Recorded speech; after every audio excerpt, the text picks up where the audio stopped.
June నెల పూర్తి కావస్తోంది. కానీ వర్షాలు మాత్రం పలకరించడం లేదు.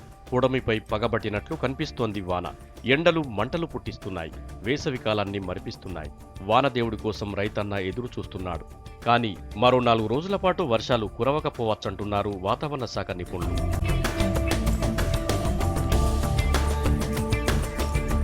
రాష్ట్రంలో నైరుతి రుతుపవనాలున్నా అవి బలహీనంగా ఉన్నాయంటోంది వెదర్ రిపోర్ట్. వీటికి వాతావరణం అనుకూలంగా ఉండాలంటే మరో వారం రోజులు టైం పడుతుందని చెబుతున్నారు. 3 రోజుల తర్వాత నుంచి రుతుపవనాల్లో కదలిక వస్తుందనేది అంచనా. వాస్తవానికి ఈ టైంలో అరేబియా సముద్రంలో నైరుతి రుతుపవనాలు బలంగా ఉండాలి. కానీ అక్కడ కూడా ఆ పరిస్థితి లేదు. రుతుపవనాలు ప్రభావం చూపకపోవడానికి ఎల్నినో వాతావరణం కూడా ఓ కారణమంటోంది వెదర్ రిపోర్ట్.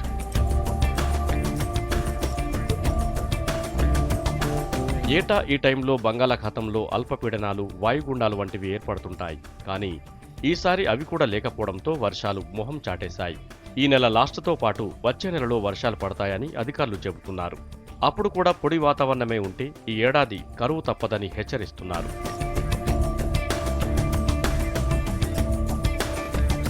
రాష్ట్రంతో పాటు ఏపీలోనూ ఈ 3 రోజులు పొడి వాతావరణం ఉంటుందంటున్నారు వాతావరణ శాఖ అధికారులు.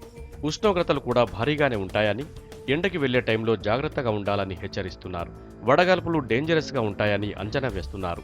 అయితే ఒడిశా నుంచి తమిళనాడు వరకు ఉన్న అల్పపీడన ద్రోణి కారణంగా 1-2 చోట్ల చిన్నపాటి వర్షాలు పడే ఛాన్స్ కనిపిస్తుందంటున్నారు అధికారులు.